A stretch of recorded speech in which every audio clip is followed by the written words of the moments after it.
Sophie Cunningham admits 20-year-old Storm star is someone she would like on the Fever.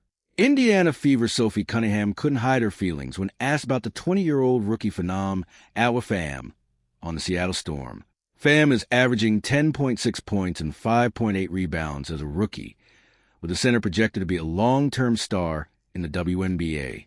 Before the Fever's regular season clash against the Tempo, Cunningham admitted she's a fan of the Spanish center, while expressing how much she would like to play alongside her. Sophie Cunningham tells Awa Fam to come on over to the Fever. After a Spanish reporter asked Cunningham her thoughts on Fam, the 30-year-old Fever star praised the center and seemed excited to watch her develop as a star in the WNBA. She's very athletic and young. She has potential. I would love to have someone like that on my team. It's tough playing against her. She can spread the court even though she's so tall and long, and she can shoot the ball pretty well. I'm a big fan of her. The reporter even asked Cunningham directly if she wanted to play with Fam, with Sophie telling the Storm rookie to come on and join the Fever. Fam is an exciting 3-and-D big who averaged 13.5 points, 7.0 rebounds, 3.0 assists, and 1.5 blocks in 2 games against the Fever this season, shooting a strong 45.5% from 3 in those games. With most American WNBA players entering the league in their early 20s, Fam could have a long career after making her WNBA debut at 19 years old and leading all rookies in rebounds and blocks this season. There is next to no chance that Fam joins the Fever anytime soon, unless they are willing to overpay in a trade for the high-potential rookie, so this teammate dream becoming reality is unlikely. The Storm are the worst team in the WNBA this season with a 7-30 record, hoping to add another top pick in the 2027 WNBA draft to go alongside their young core with Fam, Dominique Malona, and Flau J. Johnson. Opinion. The most controversial thing Sophie Cunningham has said: it might not be what you think. The Indiana Fever guard wants her future husband to be a strong leader and a man of faith. A version of this article was first published in the Right to the Point newsletter.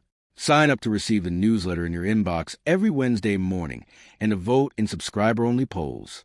The term MAGA used to convey an affinity for President Donald Trump and the other political figures aligned with him.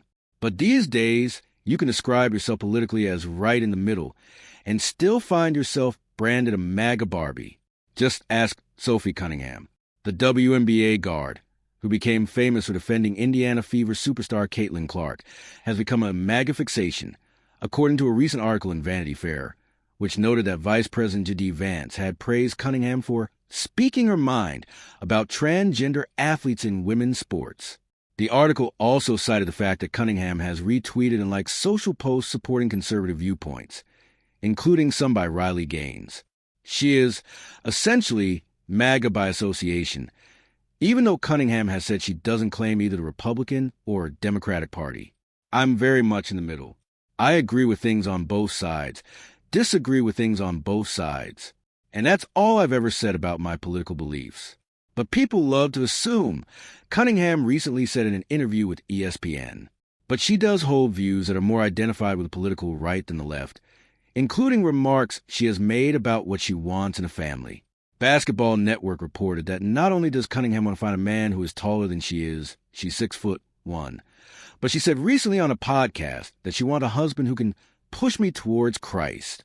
If you're not about it and you don't talk about it, then don't even talk to me. I have my blinders on. But my number one thing is I want you to lead our house. Lead me. Lead our future kids to serve and love a good God, she said. That statement doesn't make her MAGA, but it might make her even more controversial than she already is.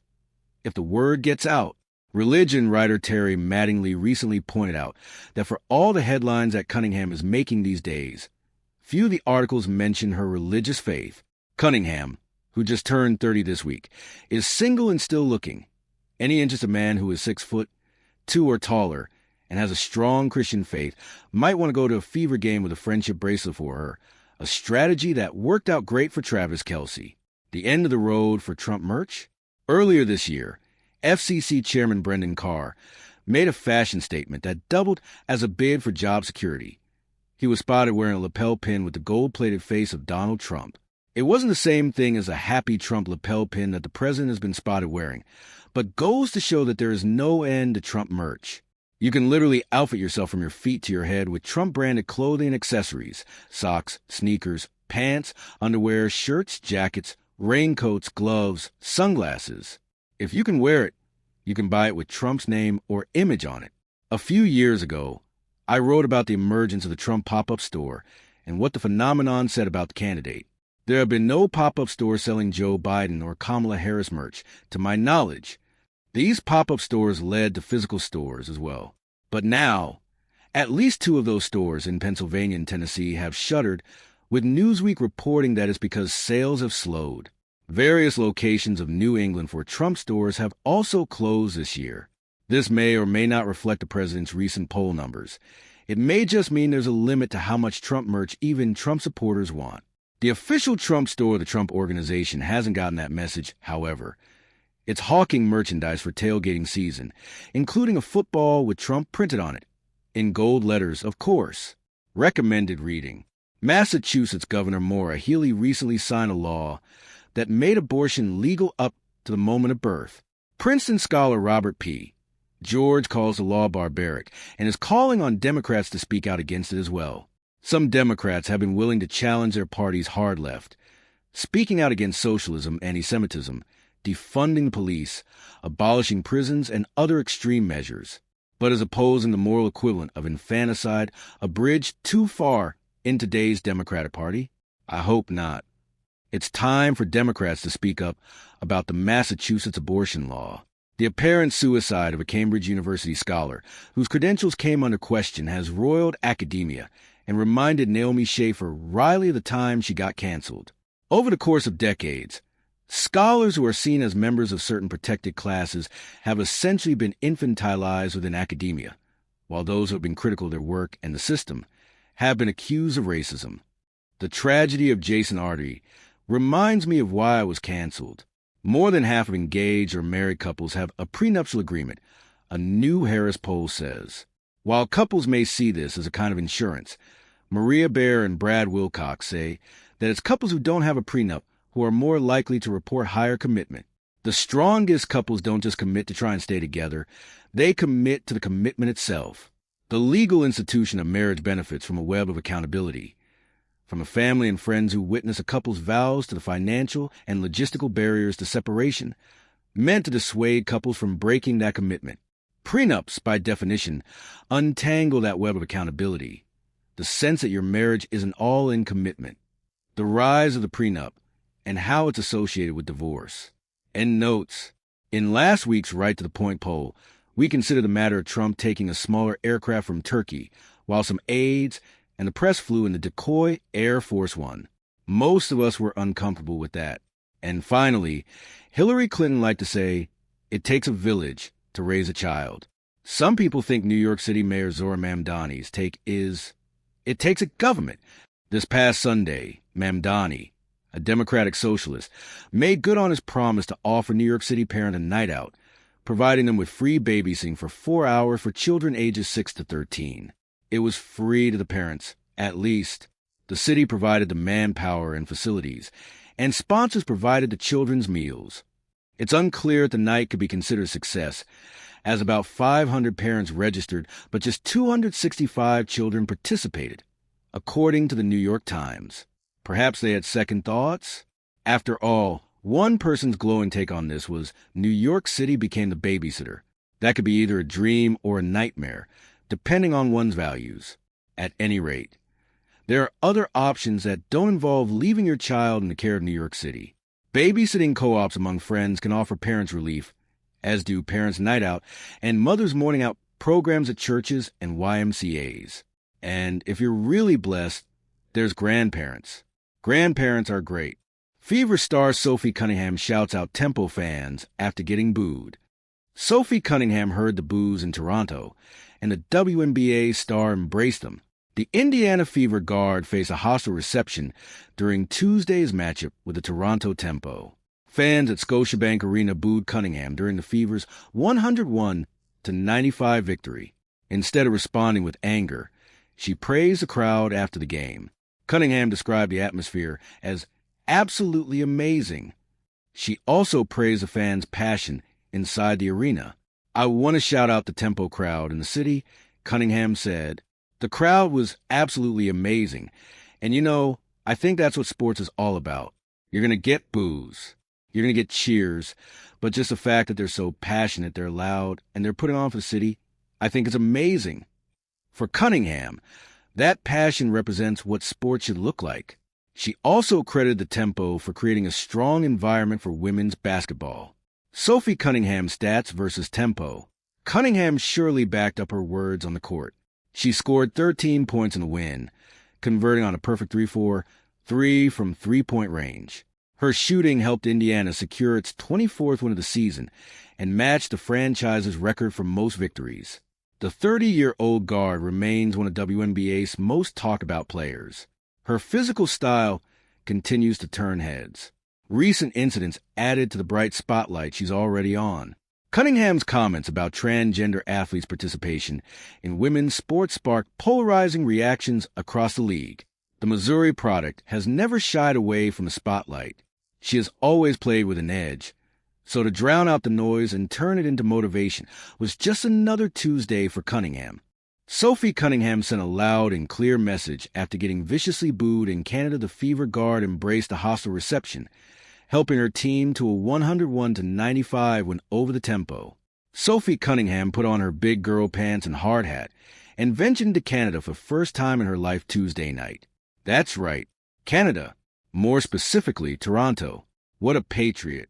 It can be the wild, wild west when you go north of the border. I love Canadians. Nicest people in the world. But still, you never know what you're going to get up there when it comes to politics. Anyway, Cunningham was mercilessly booed every time she touched the basketball in Tuesday's game, presumably because she said men don't belong in girls' locker rooms, and responded by hitting all 3 three-pointers she took, helping the Fever to a 101-95 win. After the game, she made it a point to shout out the Tempo crowd. Unprompted, instead of crying about it, she embraced it. What a breath of fresh air. The big three are going to do their thing every night, she said. Like I said, I'm just going to come, have some fun, maybe inspire some young girls to come beat me one day. She's just such a normal person, and that's becoming increasingly rare in today's world, especially when you're talking about the WNBA. Don't think I didn't notice that little smirk right after she said that. Either. I noticed. We all noticed. Back to the crowd. It is amazing that they were apparently so offended by what Cunningham said, that they felt the need to boo her on every play. Again, just to put that into the proper context, here's what Sophie told ESPN a month ago that started this whole mess. I got a lot of negative feedback about me hating trans. And I'm like, I never once said that. I think that I am here to extend love. But I also think with that love is truth, being honest. And I want to protect young girls in a locker room, or young girls in sport who shouldn't have to go against biological men. That's it. That's why the Tempo crowd booed Sophie Cunningham every time she touched the ball last night. That's why the Minnesota coach wore a Trans Kids Belong shirt last month when the Lynx played the Fever. Because Sophie Cunningham said she wanted to protect young girls in a locker room. Amazing. What a time to be alive. Take your boo birds and shove it. Toronto. Sophie has another 3 to drill. Cunningham answers Toronto boos with hot shooting in Fever win. Indiana Fever guard Sophie Cunningham was repeatedly booed by sections of the Toronto crowd Tuesday night, but her play and her response afterward turned heads. Cunningham has been a lightning rod since the July ESPN feature, in which she said she wanted young girls in locker rooms and youth sports protected from competing against biological men. The comment ignited a national debate over transgender athletes in women's sports, drawing praise from some conservative commentators and pushback from left-wing critics, players and coaches around the league. At Scotiabank Arena, there was a mix of cheers and boos when she entered the game, and fans cheered when she missed a free throw, according to the Associated Press.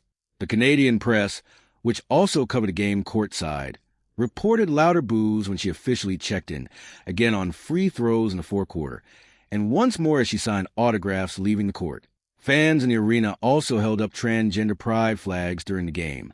Late in the fourth quarter, the venue's video board briefly showed one during a timeout, drawing cheers, a moment both wire services reported independently. Cunningham didn't take the bait. The crowd was absolutely amazing, and I think that's what sports is all about, she said afterward. You're going to get boos, you're going to get cheers. On the court, Kelsey Mitchell scored 29 points before sitting out the fourth quarter after her coach said she got overheated, and Caitlin Clark added 24. Aaliyah Boston scored 16, and Cunningham finished with 13 points. Going 3-4, 3 from beyond the arc, Indiana never trailed, winning 101-95 for its fifth straight victory. Toronto's Marina Mabrey made things interesting late, after Cunningham's three-pointer put the Fever up 97-87 with 1:27 left. Mabrey answered with back-to-back threes to cut the margin to 97-93 inside the final minute. Indiana closed out from there. The win, combined with Las Vegas' loss to Atlanta that night, moved the Fever into third place in the WNBA standings. Sophie Cunningham has a message for Toronto fans who booed her. The Indiana Fever guard embraced a chorus of Toronto boos, praising the Tempo crowd and explaining why the reception is what sports is all about. Sophie Cunningham heard the boos in Toronto after helping the Indiana Fever match a franchise record. She made it clear she appreciated them. According to USA Today, Cunningham was met with a hostile reception from parts of the crowd during Indiana's 101-95 victory over the Toronto Tempo on Tuesday night, August 18th, at Scotiabank Arena. Instead of firing back after the game, the Fever guard praised Toronto fans for bringing the kind of atmosphere she wants to see around the WNBA. I want to shout out the Tempo crowd in the city, Cunningham said.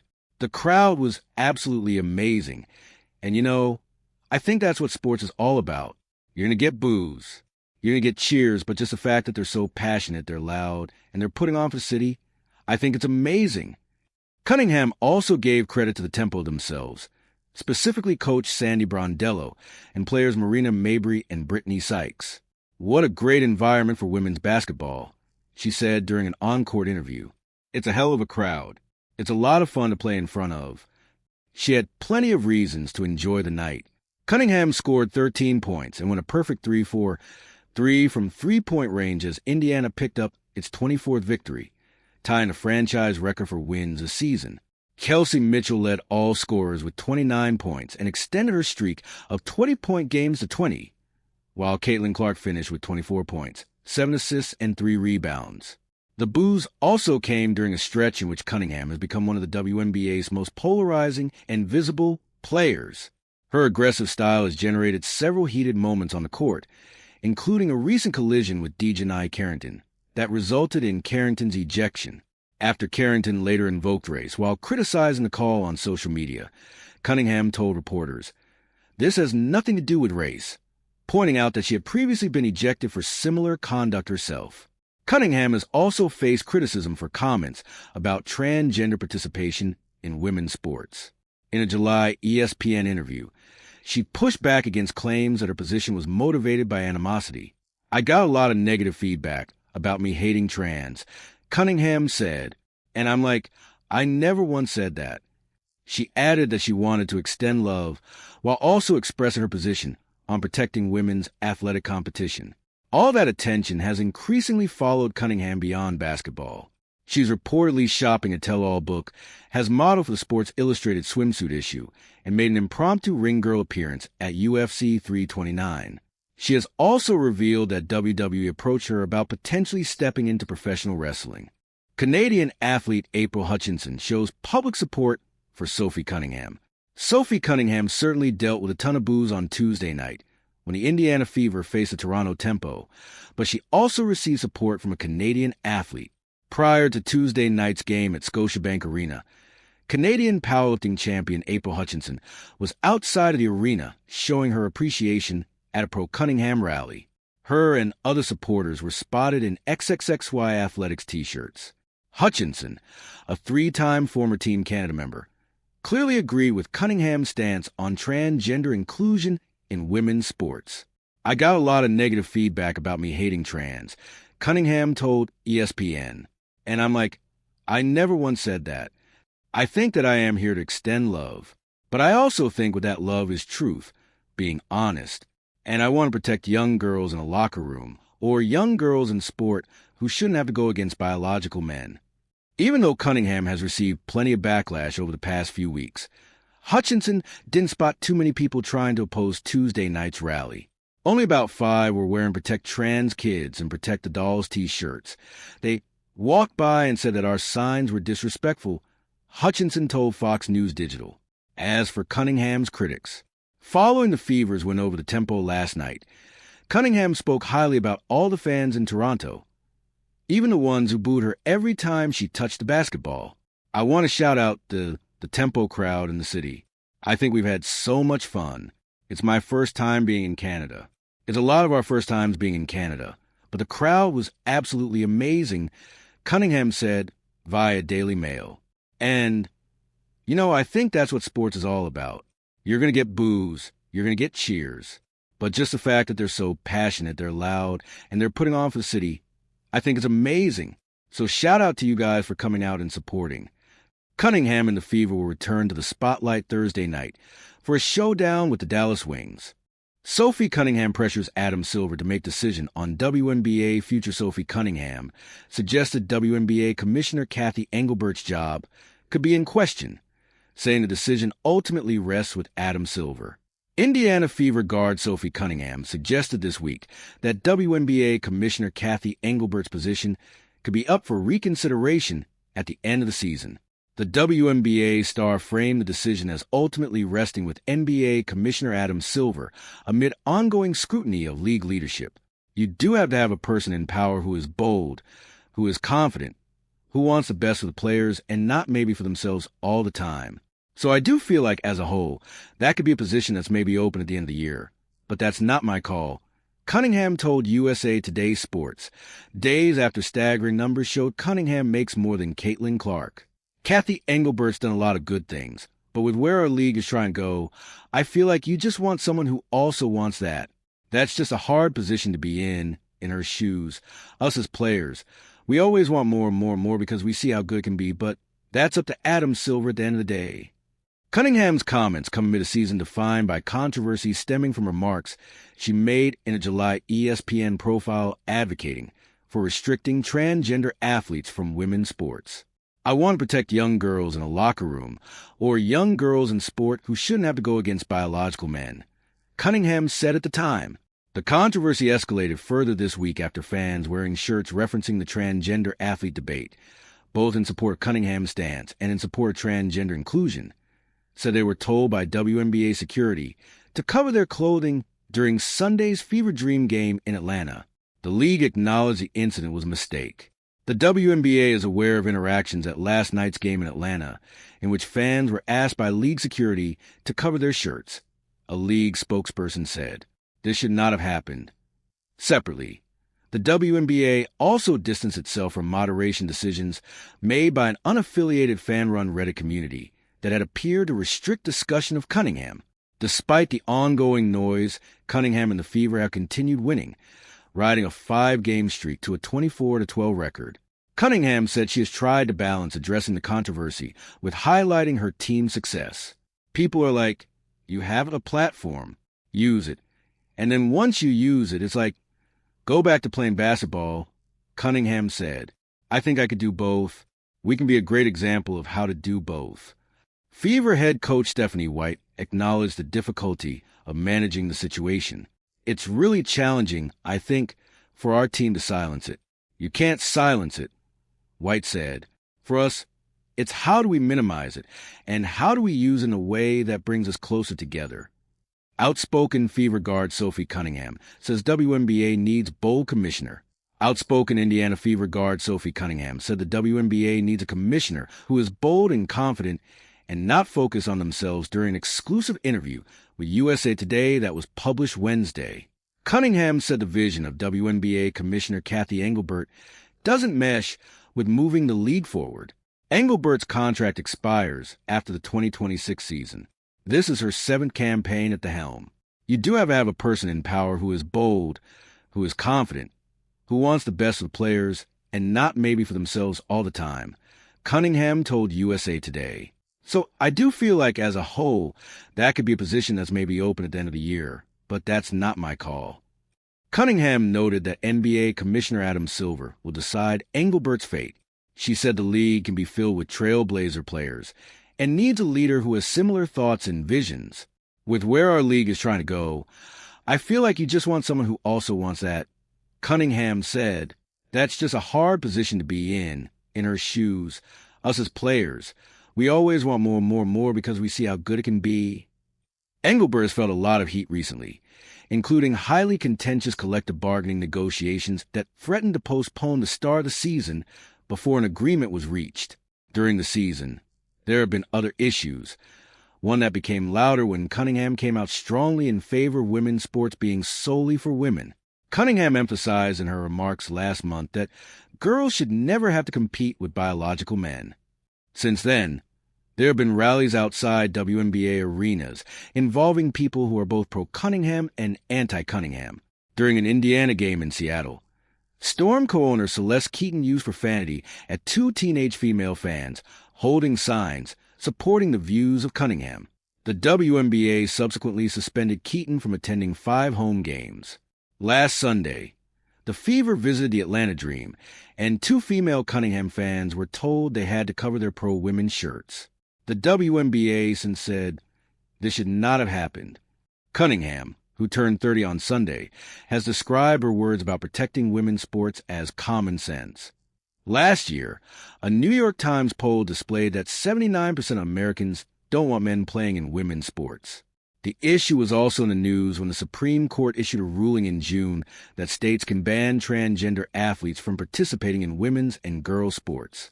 Cunningham is surprised as how everything she says seems to have a life of its own. When you do have so many eyes on you that people can use your words for the positive, Cunningham said, people can weaponize your words. So that's just how people are. That's how human nature is. So that's not going to make me dim my light anymore. I try to just show people love and try to go that route. And when people actually talk to me in person, I think they feel that. And I'm arms wide open, so I can't control how other people do stuff. But I do think that you just always have to see how your words can maybe be interpreted by other people. But at the end of the day, if you're constantly doing that, you're going to lose yourself. And so I just try to control what I can control. The 185-centimeter Cunningham is in her second season with the Fever after spending her first 6 campaigns with the Phoenix Mercury.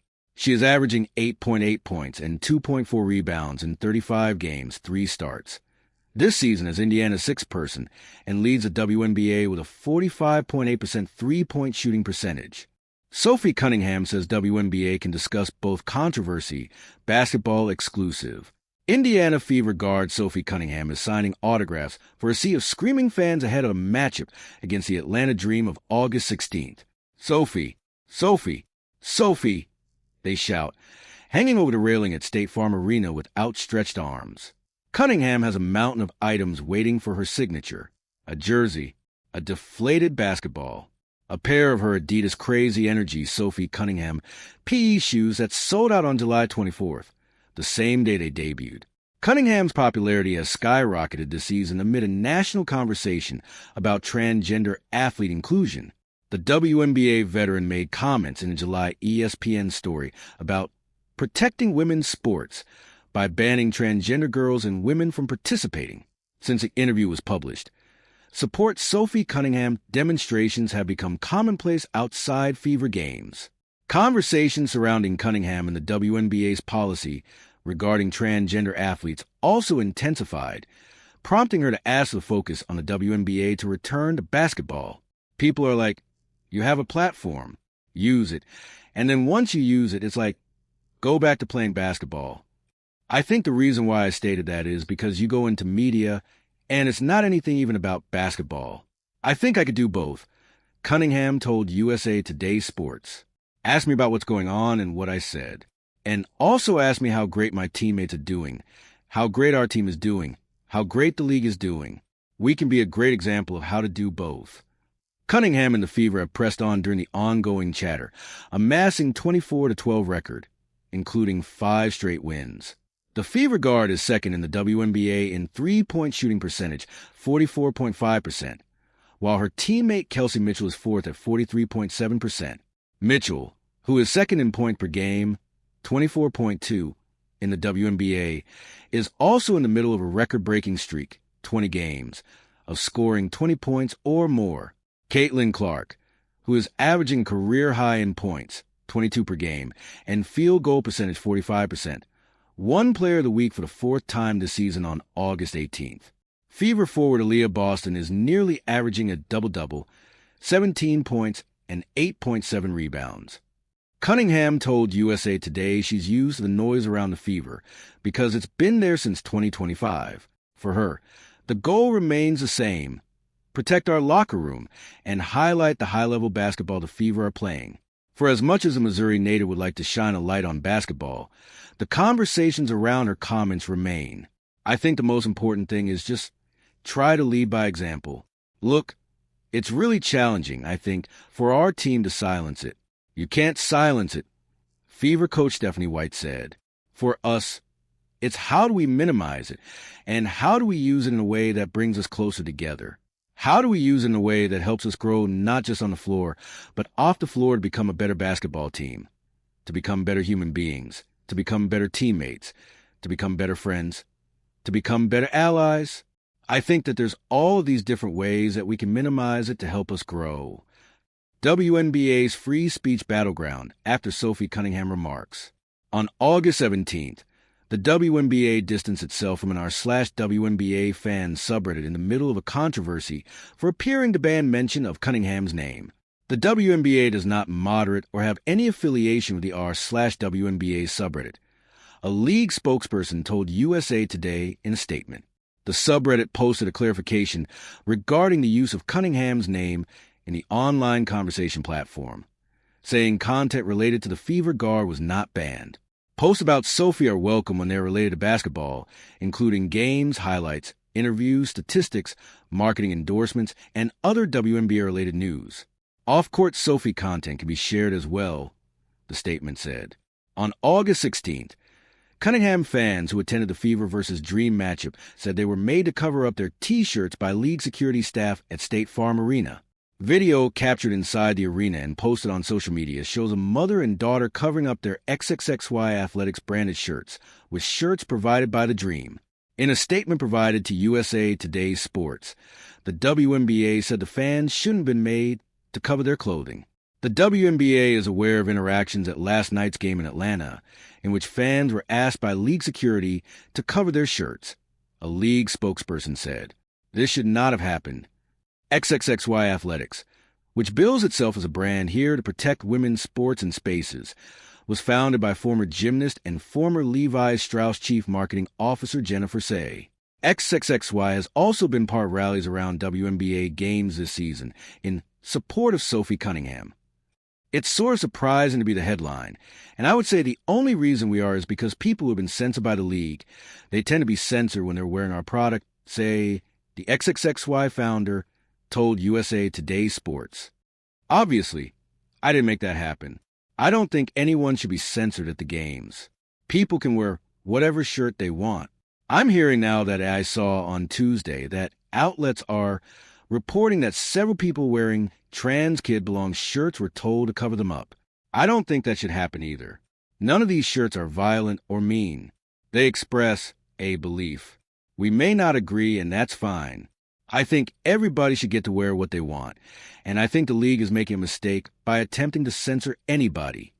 Cunningham's comments on transgender athlete participation and the ensuing conversation came after the U.S. Supreme Court upheld states' right to ban transgender girls and women from participation in women's sports.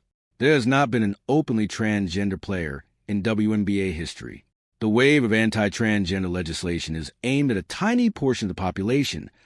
1% of people aged 13 and over in the U.S. identify as transgender, according to a 2025 study by the Williams Institute at UCLA Law. The Human Rights Campaign reported in 2023 that 19% of transgender youth nationwide were playing sports, including fewer than 1,300 who played sports in school.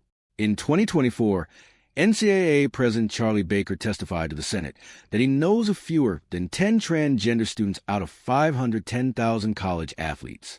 The Women's National Basketball Players Association, WNBPA, and WNBA have both released statements denouncing transphobia and other forms of hate. The WNBPA represents 200-plus individual people with different lived experiences, cultures, lifestyles, and opinions. We embrace justice, equity, diversity, and inclusion, the Players Union said. Hate, abuse, and demonization of any person or group of people, including transgender people, only fuel fear, division, and harm. We will continue to have hard conversations, but we will not be used as political pawns. For its part, the WNBA said this after meeting with team representatives on August 12th. We will approach these important conversations thoughtfully and in alignment with the values of our league. There are no immediate eligibility matters affecting the WNBA, and we strongly denounce the bad faith efforts to use these topics to demean or marginalize others. Sophie Cunningham, WNBA Leadership Future, up to Adam Silver. When USA Today spoke to Cunningham, she acknowledged WNBA leadership, and the league had been under a high amount of scrutiny this season, and the spotlight has only intensified as the debate around transgender athletes continues. Cunningham said anyone in a position of power has a challenging job, but she believes new leadership might help the WNBA. She said the league is evolving, and as players have an opportunity to be trailblazers of what women's leagues can look like, it needs leaders who support the growth. You do have to have a person in power who is bold, who is confident, who wants the best of the players, and not maybe for themselves all the time. So I do feel like as a whole, that could be a position that's maybe open at the end of the year. But that's not my call. Cunningham said, Kathy Engelbert's done a lot of good things. But with where our league is trying to go, I feel like you just want someone who also wants that. That's just a hard position to be in her shoes. Us as players, we always want more and more and more because we see how good it can be. But that's up to Adam Silver at the end of the day. Cunningham and the Fever season continues in Dallas against Paige Buchers and the Wings on Thursday, August 20th, 8 p.m. Eastern Time, Prime Video. While Cunningham doesn't plan to change how she operates, she told USA Today she understands the weight of her words. When you do have so many eyes on you, that people can use your words for the positive. People can weaponize your words. So that's just how people are. That's how human nature is. So that's not going to make me dim my light anymore, Cunningham said. I try to just show people love and try to go that route. And when people actually talk to me in person, I think they feel that, and I'm arms wide open. So I can't control how other people do stuff. But I do think that you just always have to see how your words can maybe be interpreted by other people. But at the end of the day, if you're constantly doing that, you're going to lose yourself. And so I just try to control what I can control.